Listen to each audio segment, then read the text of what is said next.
Om Sthapakaya cha dharmasya sarvadharmasvarupine avatara varishtaya Ramakrishnaya te namaha Vasudeva sutam devam Kangsachanuramardanam Devaki Paramanandam Krishnang Vande Jagat Gurum.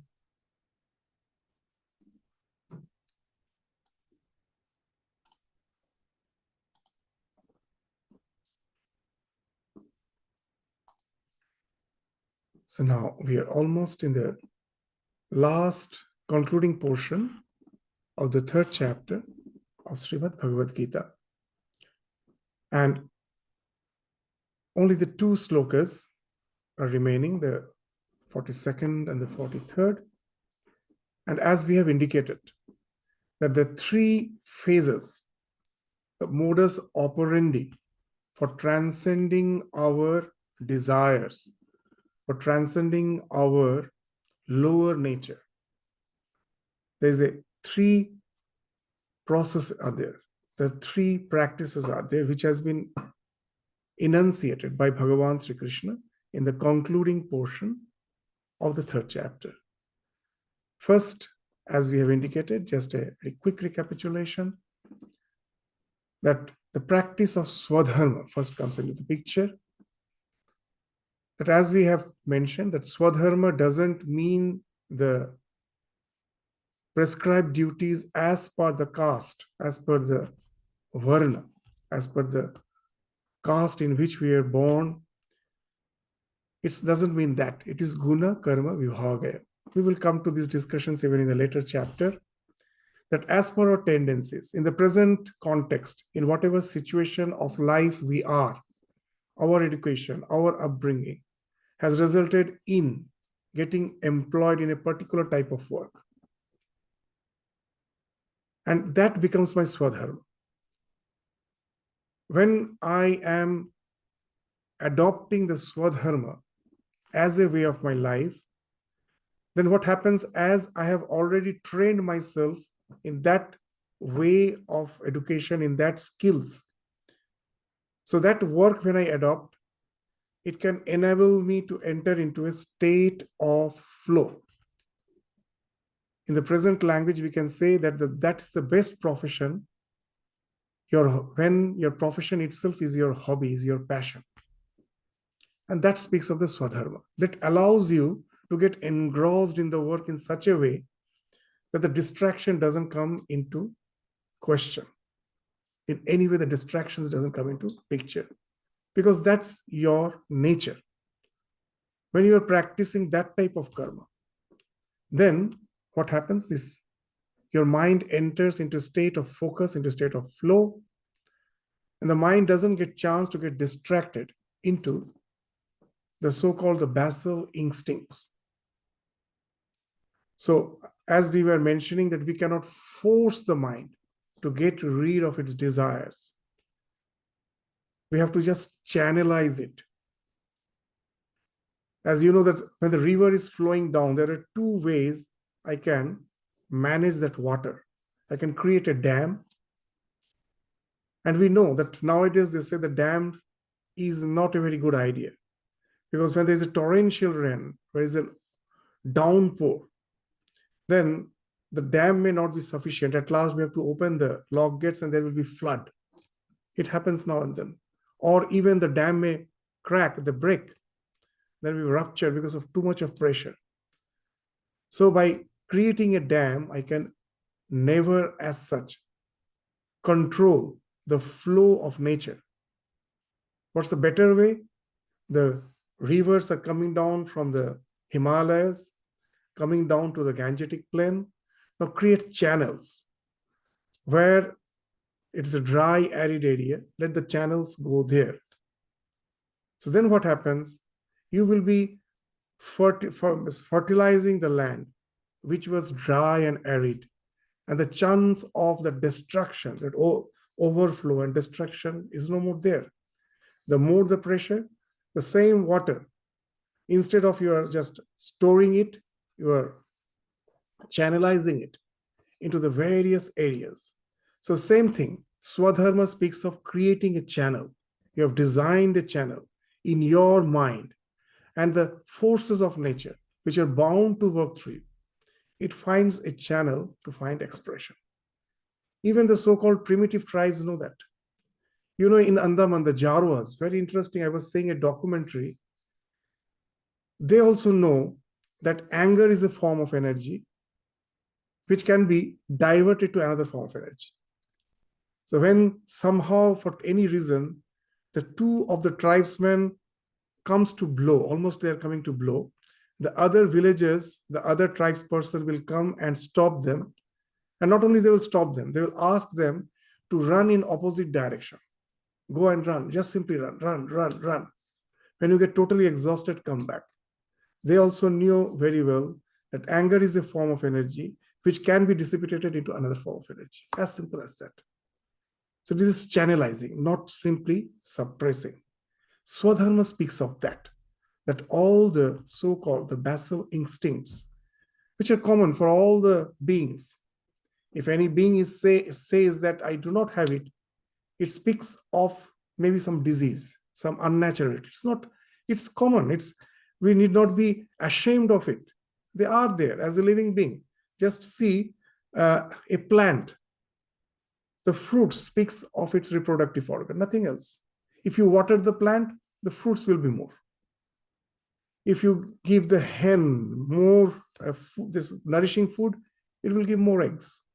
So what happens? The nature is built in such a way that the nourishment finds first expression as the nourishment of the faculty of procreation. Why? Because nature has to sustain itself, and the only way of sustaining the nature is through the procreation, through just giving birth to the next generation. So this is the way the nature works. It's as simple as that. So those forces of nature we feel within ourselves. But as a human being, we are the only responsible beings. All the creature works as per the bindings of the nature. Their instinct makes them behave the way they are. As a human being, we are responsible. That we have developed the faculty of responsibility. What the word responsibility means? Responsibility. The same factors are there, the stimulus are there. How I respond to it, that to a certain extent I have a choice. I need not be forced by nature. So Swadharma speaks of the designed mode of action by which I can choose to channelize my energy into some area which will prove something productive for my life as well for the society, Abhyudaya as well as the Nisrayasa. Both will be materialized by the practice of Swadharma. So that's the thing, which is the first thing. Don't go for Paradharma. That, as we were indicating, that sometimes I find that the way I have been brought up, that is not fetching me money. So I may think, oh, let me adopt some other profession. Yes, you may earn money. You may earn money. But you will find, as it is not up to your nature, instead of that work helping you to calm your mind, to reach, and our well-being is related to the state of our mind. Our body is just the projection of the mind. If the mind is not calm, your physique is going to be affected. You are going to have a lot of disease. So you may have a lot of money, but you will be the most poor person in the world who has only money, nothing else.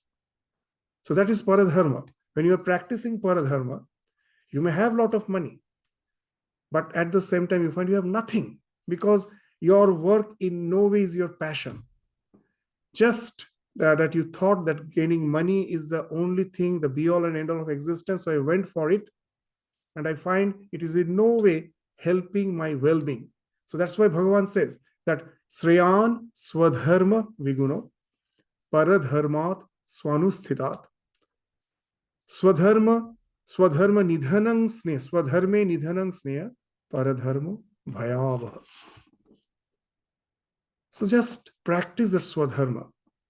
That speaks of your well-being. And that speaks of attenuation of your so-called inordinate desires, which in no way help me, which disintegrates me. So that's the first. And what's the second? Now, that I cannot be just working throughout the day. I do need some relaxation. And then again, I find it is those moments of relaxation you will find here in the present society. As there is no other avenue in which you can channelize this force of nature, swabhava. Throughout the day's work, at night they're going for party, isn't it? Just the work is over as we have not developed that culture, the self-development, the culture of self-development. So immediately what is party and other things you will find, it speaks of what? The free expression of our basal instincts. You will find that gives there. You go there, the way there people are socializing, that all sorts of license is there, as if, I'm not saying always, that extreme cases. So what it speaks of, that practicing Swadharma itself is not sufficient. There are people throughout this world that they are working as per their passion, but when the work is over, they don't know what to do, and they immediately go back to those, they become the victim of the so-called the basal impressions which they have in their mind, those basic instincts. So what's the way out? That Swadharma should help us to channelize our mind in some good ways, in some constructive ways, but that helps us to attenuate, to lessen the strength of the basal instincts. Now, if you try, you can use your willpower to get control over it. In the modern world, they say that it is harmful, that you should never try to suppress. But we should always know that the suppression is just one of the practices, not the final thing. That you, through Swadharma, you have attenuated. Now you are trying to subdue those basal instincts without giving them free expression. I'm using my willpower. As we told, the way the muscle power is developed, the willpower can be developed the same way. We think that we develop muscle by working against weight, but it is the wrong idea. It never happens. When you are working against weight, your muscles get ruptured. You get this muscular cramps. That speaks of rupturing of the muscles. It doesn't build the muscle. Then how the muscle is built? Now, when the muscle cells are ruptured, when you are exercising, now when they are rebuilding, what cells has been damaged when they're rebuilding, each and every muscle cells has its own brain. Now the instruction it gives to itself that don't multiply just to recover the number of cells we had. Multiply more, because this is the area which is now going through more strain. So we cannot withstand that strain if we just multiply the exact numbers which we had. We have to multiply more. So it is this feedback mechanism that actually helps in growing the muscle. The willpower also grows that way. When something is really mentally disturbing you, as we were giving the example of fasting, from morning I have started fasting, by lunchtime I'm already hungry. But if I practice my restraint to a certain extent, I may feel that, oh, I have taken the resolution to fast from morning to the next day morning, like Shivaratri. So I think, oh, at lunchtime I'm so hungry. So throughout the night it will be just for me. It is going to be a disaster. I am going to feel the pangs of hunger. And how can I just really continue with my fasting for so long? But those who fast, they know that the pangs of hunger will be there for some time. But late afternoon, suddenly you find it's not there. It has gone. What has happened? That when you use your willpower to a certain extent, all the bodily feelings are nothing but the alarm system of the body. Biological alarm. They are there for sustaining us.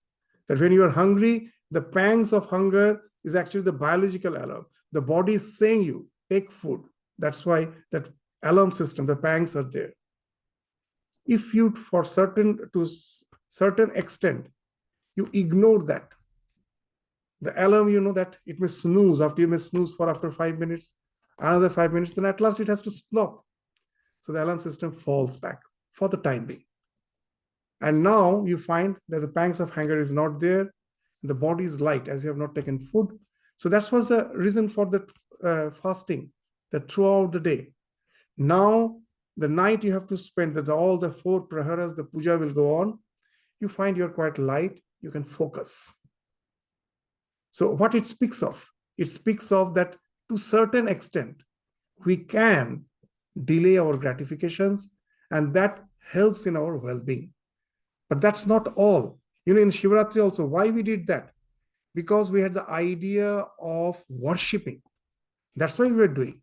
Simply just restraint is going to create some psychological complication. Here also, Bhagavan says that you restrain, develop the willpower to control all those desires which are manifested. All desires are not manifested at a time. There are many desires hiding in our mind. We cannot take care of them by willpower, but we can take care of these desires which are manifested with the willpower to a certain extent to calm down the mind. Why should I calm down the mind?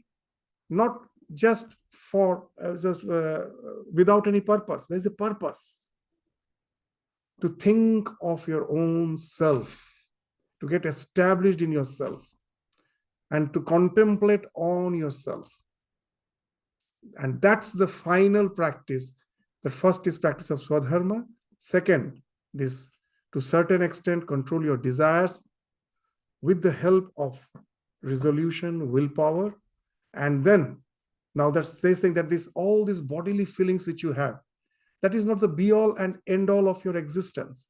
There is something behind that. First become aware of that. That will be spoken of in the 42nd and in the 43rd. These last 2 slokas of the 3rd chapter. So what it is speaking?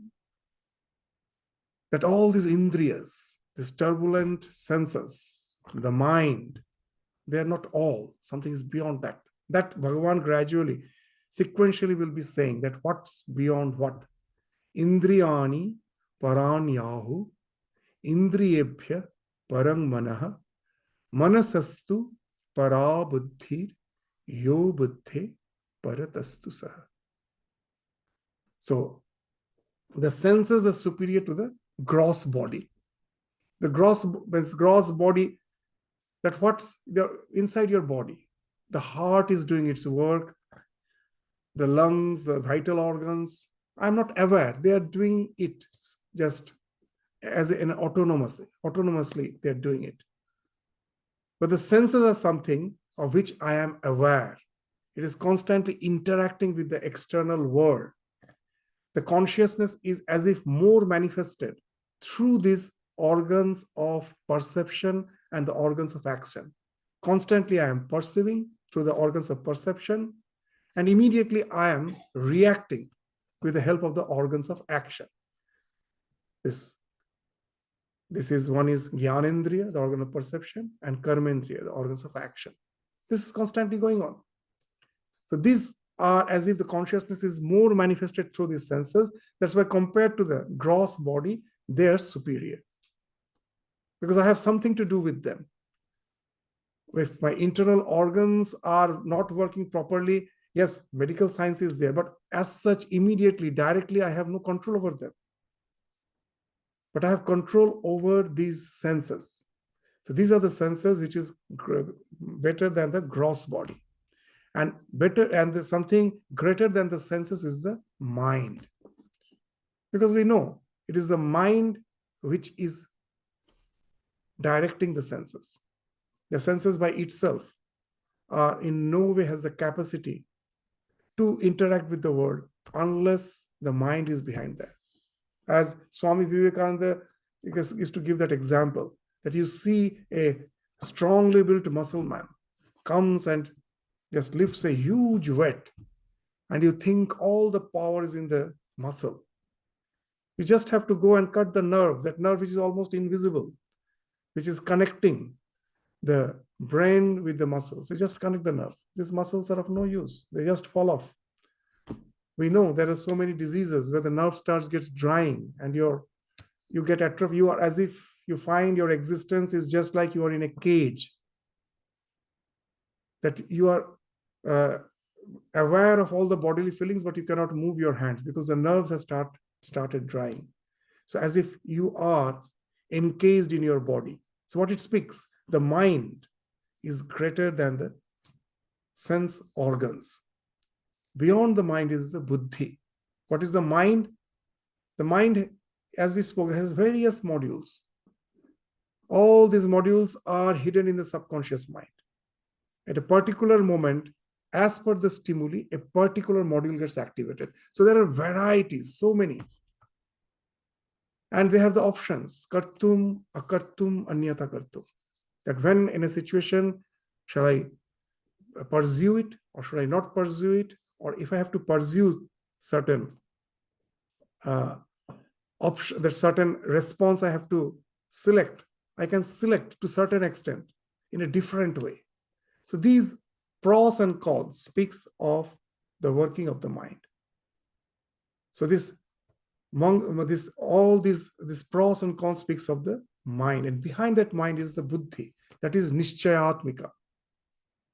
The sankalpa vikalpatmak mana, sankalpa vikalpa.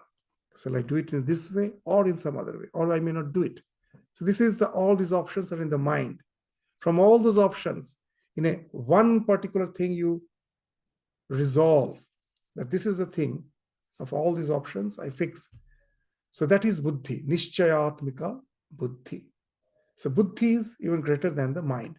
Actually, mind, buddhi, everything is a part of the mind stuff, the chitta. The way it works, we nomenclature them either as mana or as buddhi. So buddhi is greater than the mind is greater than the senses. But now we may think that buddhi is the be-all and end-all of our existence. Many will be equating the soul, our self, with the mind. But here, Bhagavan is asserting that no, beyond the buddhi, there is something. Evam buddhe parang buddhva sangstabhyatmat atmanatmana jahi shatrum mahabaho kama rupam durasada. Knowing the Atman, superior to the intellect. So just take the example of the new moon night. It is dark. The full moon night. In the full moon night, the world is lighted by the by the light of the moon. An ignorant person may think that the moon is giving the light. The sun is not visible. So we can easily be deluded by the fact that the moon is giving the light. But actually the fact is what? It is the reflected light of the sun which is not visible in the full moon night. You don't see the sun, but it is the light of the sun which is being reflected on the moon, and that light of the moon is lighting the entire world. So similarly, we also are deluded by the fact that the mind is the thing which is illumining my body, my senses, my body, and through that, this external world. That's the be-all and end-all. The thing which is not visible is behind the mind. It is the self, the Atman, the conscious principle, which is always beyond, which transcends all the polarities of life. It's neither happy nor in sorrow, neither good nor bad. It transcends. The idea that the problem of evil, which we find in the Abrahamic religion, Vedanta have transcended that way. It has transcended that. It's saying all those things are just in this phenomenal existence. Beyond that, this good, bad, everything, it has transcended that self. It is just the witness. As Sri Ramakrishna used to give a nice example, the same sunlight with which someone is reading scriptures and someone is counterfeiting the coins. So can you blame the sun for that, the person for the counterfeiting the coins? Can you blame the sun? Or can you praise the sun for one who is reading the scriptures? No. It transcends both good and evil. It is something because of which this phenomenal existence come into being. So that self, which is the core of our being, that transcends even the mind. So the more I can be attuned to the self, the more I can go to the center, the more I can go into the deep of the ocean. It is all calm. All the turbulence is in the surface. So, but the self, by itself, you can never know the self, because self is beyond thought. When you are established in self, you are. When you are saying that I am Atman, I am Brahman, that doesn't mean that it is the self which is saying. It is the mind who is saying, isn't it? Self, just to say that, give an example that what is the self? We can never know. But there is something called the self. How we can understand? Just the way, can we see light? You will say, yes, we see light. No, we don't see light. What we are seeing is because the light is falling in the atmosphere, which is full of particles. These gaseous particles are there. It is dispersing there. As such, light is not visible till it falls on some object. What is light? I can never know the presence of light unless there is an object on which it has fallen. Otherwise, light is not visible. You go to the moon. Very interesting. The sky is dark, as there is no atmosphere. It's totally dark. It will appear. You can just, the sunlight falls on the moon surface. There you see the light.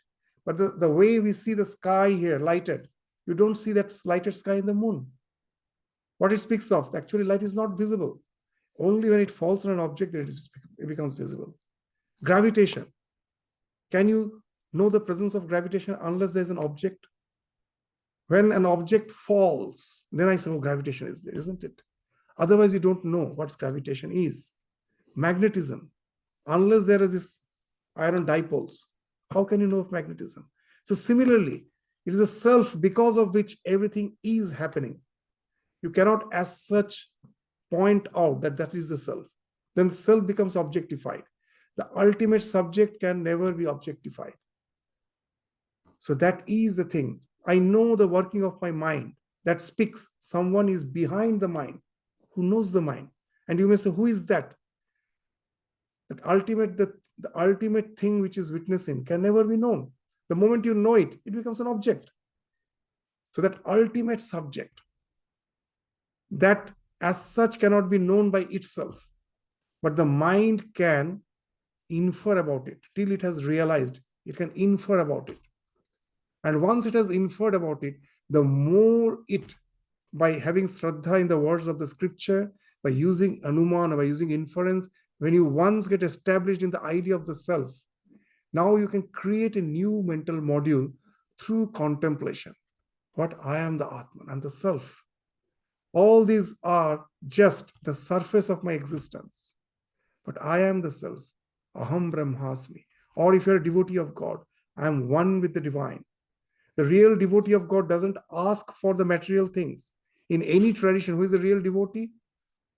The one who is aware of his eternal companionship with the divine. That's the real devotee. That I am, God is, through eternity. That this world is just a flow. I am, God is. So there also, you are transcending the idea of this limited individuality. So when they say that they think of the self, the one who is a devotee, if he thinks of God, it is almost as good as thinking of the self. Because the so-called idea of, even in any tradition, they will say God is what? Paramatma, the self of the self. That's the idea in any religion. So when you are constantly contemplating on that, what happens? A wonderful thing happens. You are creating two ways we can understand. You are creating a new mental module. As we have told, the thing which you go on thinking, that creates a path in your mind. Once you have created a path in your mind, you start liking doing it. So you will like this contemplation. In Gita, in other chapter, it will say that swalpam apyasya dharmasya trayate mahato bhayat. Practice a little. It will save you from great danger. How it will save you from great danger? When I practice a little, at the beginning, I was using my resolution, my willpower. I had no liking for it. But when you do it regularly, gradually you develop a liking. Once you develop a liking, now you need not have to just force yourself for that practice. Your liking will make you do that. Now, when you have developed a liking for this type of practice, where I think of the self, which has nothing to do with this limited individuality, I am that eternal self, which is the witness of all the things going on. They in no way affect me. If this is your line of contemplation and you have developed a liking for it, a wonderful thing happens. There are so many other likings. Along with this, you have developed this new liking. Now we find in my life, all the likings coexist, isn't it? That I have developed a taste for some new delicacy. That doesn't mean that I lose the taste for something else. They coexist. My love for my children in no way just make me forget about my work, my love for my other friends, colleagues. They can coexist. But this is the love. This new love is something which doesn't coexist with others. You may say, how? It's very interesting to understand this. When once you develop this love of self-contemplation or devotion, it cannot coexist with any other love. You may say, why? How it happens? Very interesting. You'll find in the entire process of evolution, all our inordinate desires, likings, is something which is dependent on something other than me, isn't it? External to me. Whether it is, all the desires at last can be boiled down to three. Is putraishana, vittaishana, yashaishana. Whether it is for your, for your children, the love for the children, love for wealth, or love for name and fame. All this love is dependent on something external, isn't it? Now, anything when you are, the things which you love, which is external, what happens? There's always a concern, always a concern. Till you have got your object of desire, constant concern is there, I may not get it. And when you get it, again the concern is there, I may lose it. With all your studies, you got a good job. Till you got the good job, you are always concerned, I may not. And when you are there, again constant fear is there, anytime I may lose it. Wealth, same thing. Name and fame, same thing. So that's why in Bhagavad Gita, in some other chapter, they will use two words. Bhagavan will use two words, yoga, kshema. Yoga here doesn't mean, when you are using yoga with kshema, here yoga doesn't mean the spiritual yoga, spiritual union. The word yoga in general means union.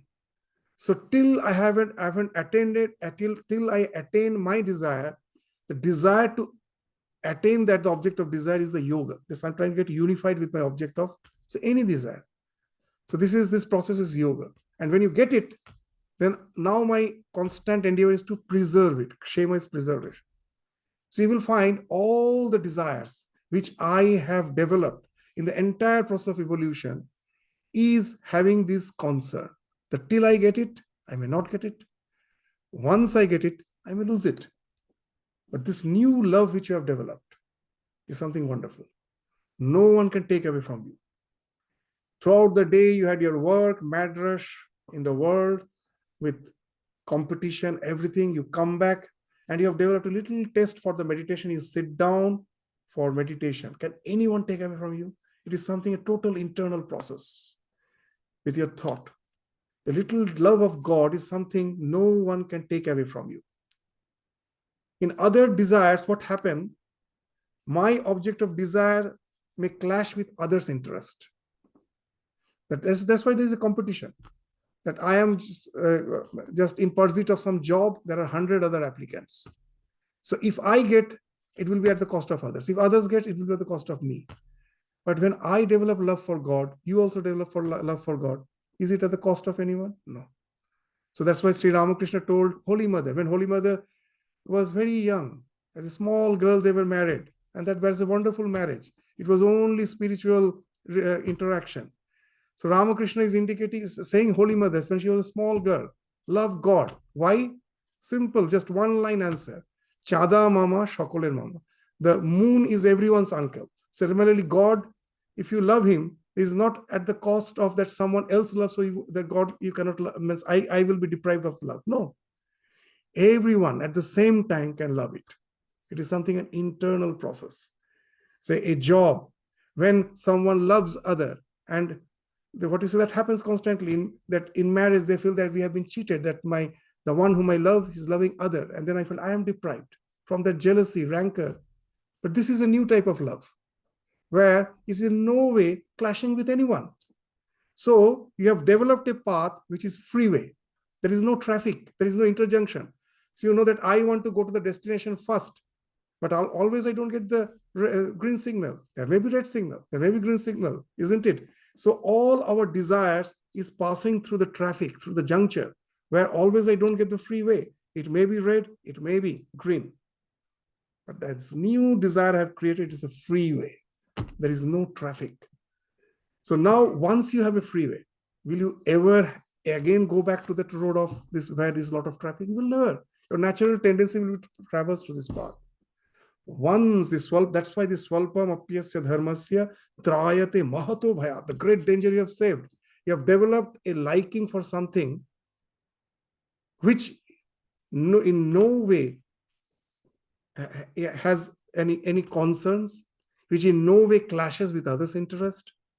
You have created a freeway. And now your natural tendency will be to traverse that path. So others cannot coexist. They have to fall off.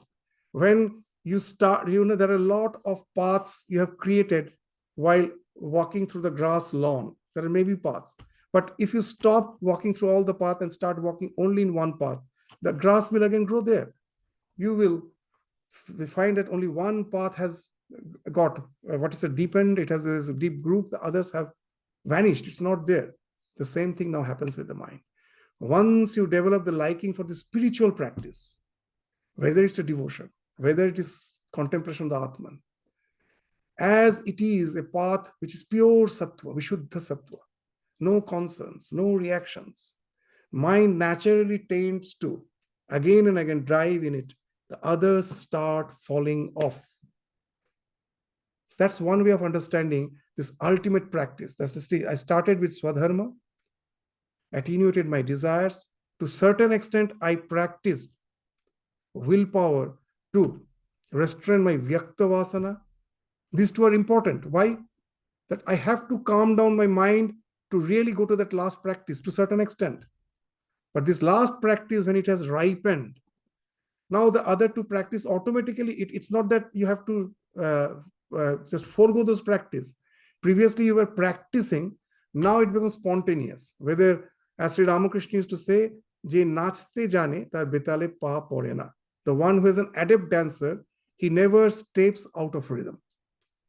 You have not learned it. When you say that there's a spiritually illumined soul transcends dharma.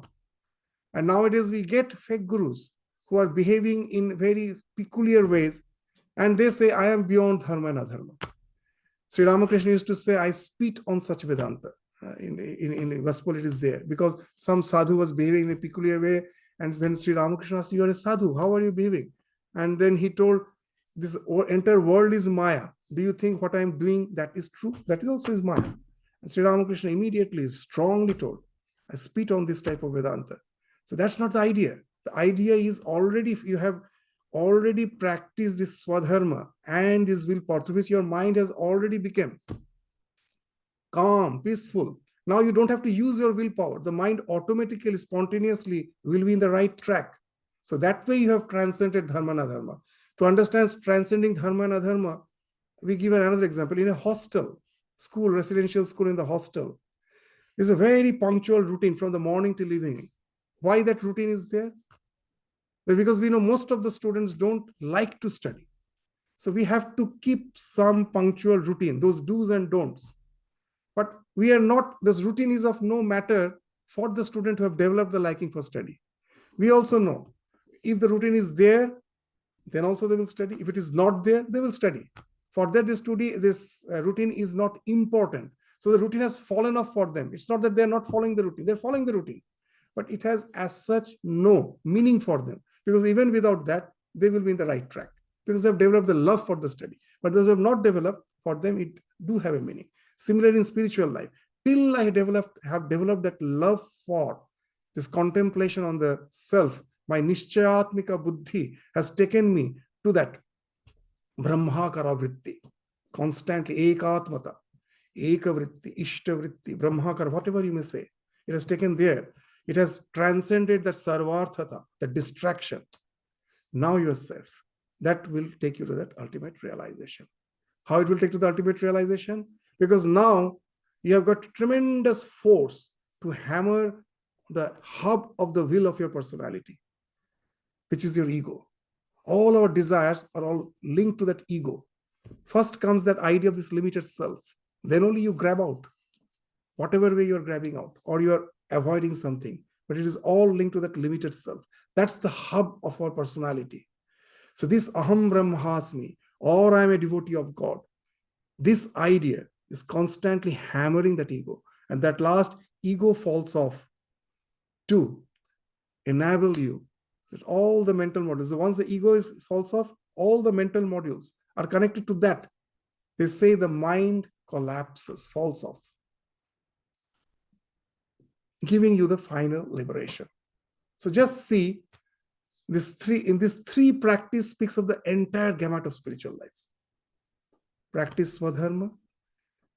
For the Vyakta Vasana, use your willpower and contemplation. Without contemplation, only using willpower, what the modern psychologists say is true. That is going to disturb your mind. That sometimes thinking that some of the obsession society won't accept, I forcefully try to restrict them. There is no other higher goal. The people will dislike it, so on. Then of course it is going to harm us. But if the idea of that spiritual transcendence is there, with that you are practicing, then it's okay. It's in no way is going to harm you.